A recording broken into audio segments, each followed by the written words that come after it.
The Chicago Bears have officially released the contract details for their new center, Drew Dalman, and edge rusher, Dayo Odeyingbo. The breakdown of these deals is impressive, showing another strong effort by the team's management. However, they're not done yet. The Bears will likely have to restructure some of their top contracts to stay competitive in free agency, since they're running low on salary cap space. One of the biggest storylines is Ashton Jeanty, one of the top running backs in the upcoming NFL draft. Many believe he could end up with the Bears, especially after their strong showing in free agency. Now, let's take a closer look at the contract details. Drew Dalman, ranked among the top 5 centers in the NFL, signed a deal averaging $14 million per season. However, in his first year, he'll earn slightly less. His base salary for each of the 3 years is $11 million, with an additional $2 million signing bonus per season.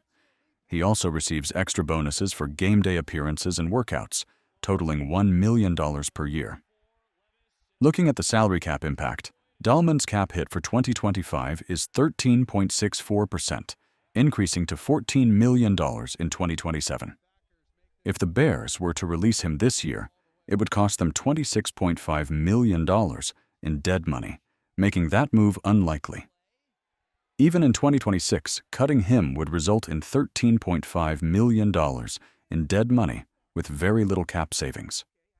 However, in 2027, if the Bears decide to move on before March 1st, they would only take a $2 million dead money hit while saving $12 million in cap space.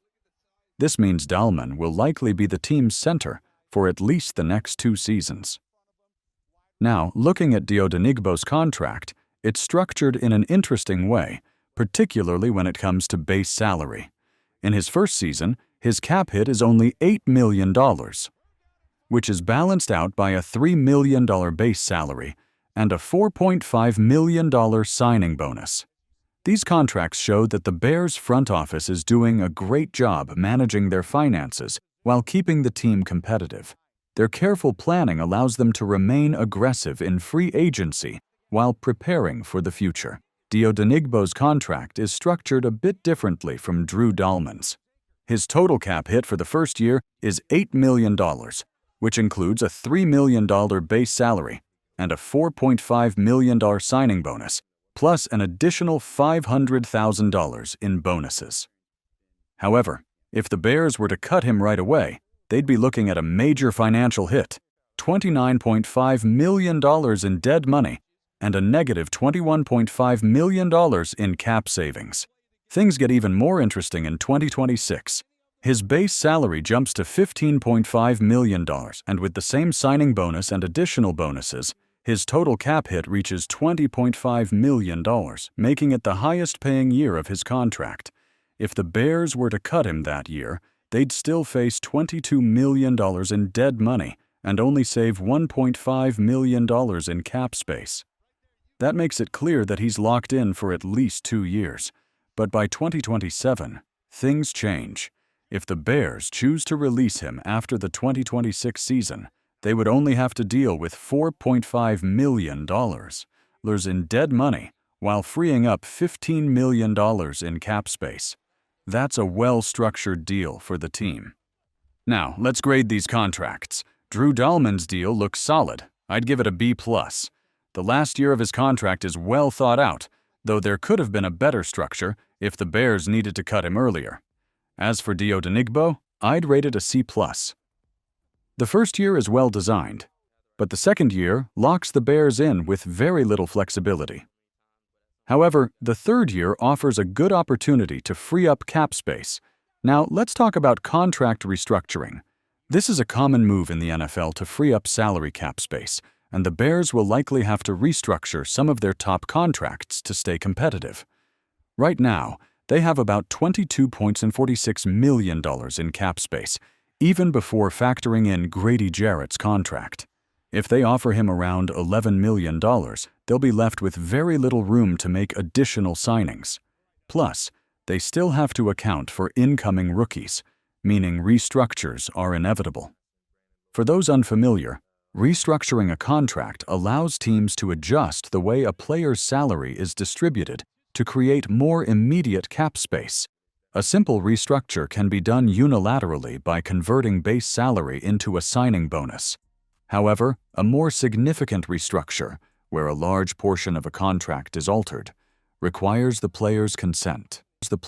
Right now, no rookie contracts or Grady Jarrett's deal have been factored into the cap, so the Bears will need to make some moves. Players like DJ Moore and Montez Sweat, who are locked in long-term, likely won't mind restructuring if it helps improve the team. After all, they want more talent around them, and they'll still be getting paid. At the end of the day, keeping the locker room happy while making the necessary financial moves will be key to the Bears' success. Highest paid Bears and potential restructuring. Currently, the highest paid players on the Chicago Bears are Montez Sweat, nearly $21 million per season. DJ Moore, just over $20.5 million per season. Jaylon Johnson, just under $16 million per season. A great contract.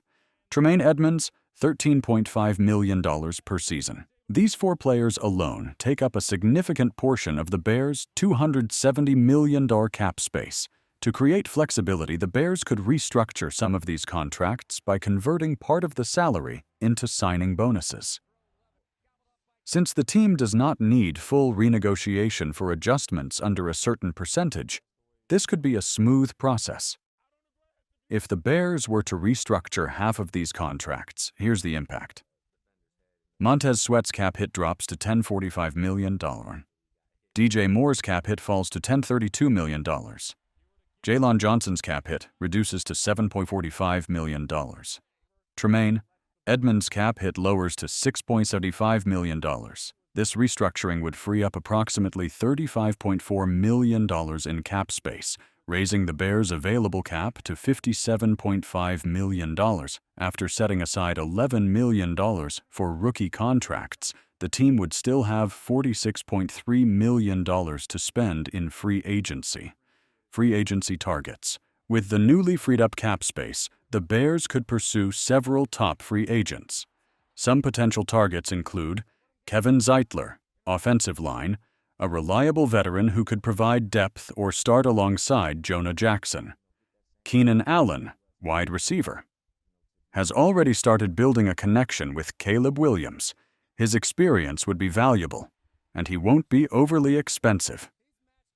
Levi Onwuzurike, defensive lineman, Lions, a strong interior presence who could help bolster the Bears' run defense. Brandon Scherf, offensive guard, Jaguars, a multiple-time Pro Bowler and All-Pro who has started all 17 games in the past 3 seasons. The Bears have flexibility, and with the right restructures, they can sign key players without sacrificing their long-term cap health. Who would you like to see them pursue in free agency? Draft outlook. Could the Bears target Ashton Jeanty? There is growing speculation that the Bears are interested in running back Ashton Jeanty. According to multiple sources, Chicago is favored to land him with the 10th overall pick in the upcoming draft.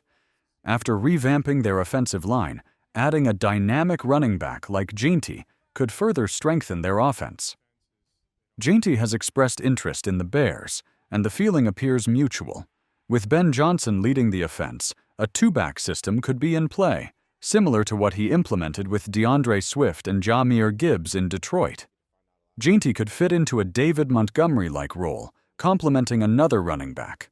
While Jeanty is a strong option, some believe the Bears should focus on defensive linemen at number 10. The interior defensive line could use more youth and depth, and players like Tyler Booker could be strong candidates, especially if the Bears trade back to accumulate more draft assets. Final thoughts. The Bears are in a fantastic position heading into free agency and the draft. With the flexibility to restructure contracts, sign key free agents, and make strategic draft moves, the team is set up for success. Who do you think the Bears should target in free agency? Should they draft Jeanty at number 10 or go for a defensive lineman? Drop your thoughts in the comments.